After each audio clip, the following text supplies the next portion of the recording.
there are lots of people who would love to know what our secret sauce is. It's a lot of hard work is what it is. It's 55 years of thinking about how you do it better the next day, over and over and over again. There were a lot of people that kind of grew up in that area. Yeah, the Allman Brothers, and you actually hung with Duane back in the day. Well, we were in battles of the bands. You know, Wow. what used to be called the Spotlights, and then they were the Allman Joys, and then eventually they became the Allman Brothers. But they always won all the battles of the band. Duane was by far the greatest guitar player that I'd ever seen. He was also the first guy I ever saw play electric slide guitar. I'd seen a lot of blues guys play acoustic slide guitar, as you can imagine, but he was the first guy that I saw play electric slide guitar, and he was just on fire. Wow. So we used to do these shows together during the summer when the University of Florida fraternities were on holiday. We'd all go to Daytona Beach and play over there in the joints, the dance clubs. And we'd always finish our gigs, and the four of us, Bernie and myself, and Duane and Greg, would go have breakfast at some diner, all-night diner. I was sitting there, I said, how do you do that? You know, every time I try to do it, the frets rattle. He says, oh, you got to raise the action. And I said, well, what's your tuning? And so we went over to his mother's house. I remember sitting on the floor in his mother's house. I guess I was 16, maybe 17. Greg was, 18 or something. They were a little older than I was. And Duane sat there and showed me the basics of how to play slide guitar. Wow. And so I guess I owe my original inspiration to Duane by watching him play, and then what foundation I started with came from him, showing me how to use it and how to play it and how to tune it. And, wow. And so, but I never tried to copy him. That was just like trying to copy Hendrix or something. You're not going to ever sound like him, but just used the information he gave me and developed my own style. Although I play slide both in regular open tuning and I play it in E-tuning as well. Right. So you have to be able to use that instrument and play it in a lot of different tunings. So that's the Duane story. That's amazing. And Joe Walsh, your bandmate, actually learned from Duane too, didn't he, to a certain extent? I understand Joe spent some time in and around Duane, but when we were together, we were just kids. We were like 16, 17, 18, and he was already on fire. Like I said, he won every battle of the bands, whether it was Petty's band or my band or the Allman Joys or the Spotlights, whoever they were calling themselves. They were just the best musicians around. Gainesville, it's amazing how much talent came out of that little town. Yeah, it is. I did this interview with Smokey Robinson, and the same sort of thing happened where they came from, with the whole Motown thing. And Muscle Shoals was another little hotbed of record production. And for some reason, Gainesville wasn't. I don't know if it was something that was in the water that we were all drinking or something that was in the Gainesville green that we were all smoking that led us to prosperity in the music business. I think the latter, most likely. All right. We can look at my double neck if you want. Oh, yeah, that's the iconic one. There you go. There you go, fantastic. Now this, if you notice this, I kind of stripped the humbuckers covers off of these pickups, off the original model.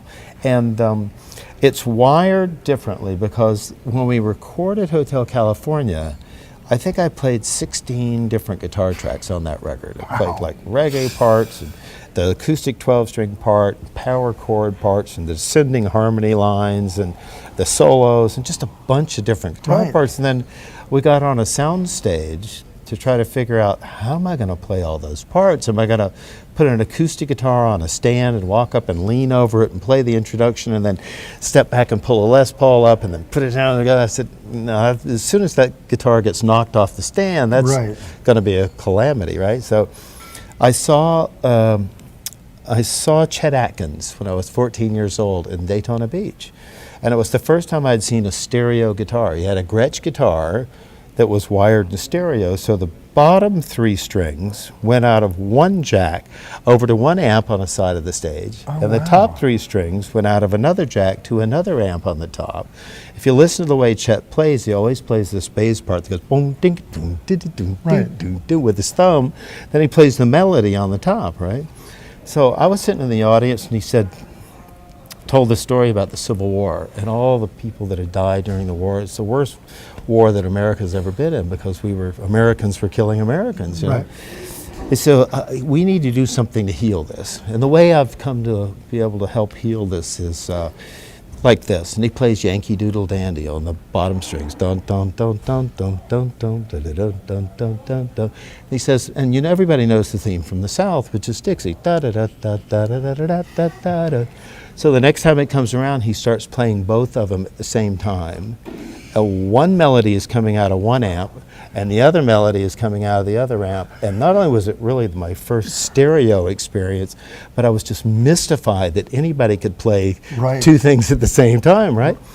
So it took me about a year to figure that out, of trying, what key did he do that in? How did he do that? Not the wiring or anything, but I finally figured it out on acoustic guitar, so I could play Yankee Doodle Dandy and Dixie at the same time.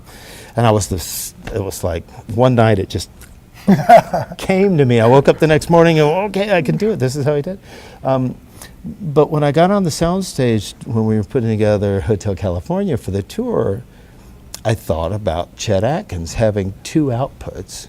And with the flip of the switch, I can go from this neck, which is the 12-string part, out of one output jack, and it goes into this Leslie effect. Sounds pretty much like the record. Yeah. And then when I flip this down, it goes to this neck and goes out of a different output into a regular lead amp. So you have literally two guitars just kind of glued together. That's great. Instead of having one on a stand and one, that you got to play. It was the only way I could figure out how to do that. And unfortunately, I've been lugging this thing around now for about 40 years. It gets really heavy, Oh, yeah, that would but put you Gibson in did a traction. remarkable job of reissuing those for me, so I was very delighted to do it. But that's the story of the double neck. That's awesome. Okay, well, it's going to be hard to beat that, but let's look at another one. What else do you Okay, how about my gold Strat?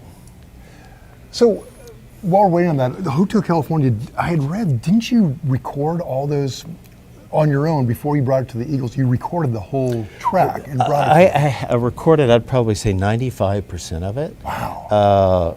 In my back bedroom on a TIAC 4-track. Wow. And, just bouncing back and forth. Yeah, it was like you'd fill up 3 tracks, bounce it down to 1. Fill up 2 more, bounce it over to the other one. You just kind of kept overdubbing, and it kind of gets degenerated, but you can hear a lot of the parts, including the solo on the end, my first part of the solo, and some of the stuff that Walsh played in the second half of it, and the descending harmony lines that I played on the record, just a bunch of it's all in that original demo. Amazing.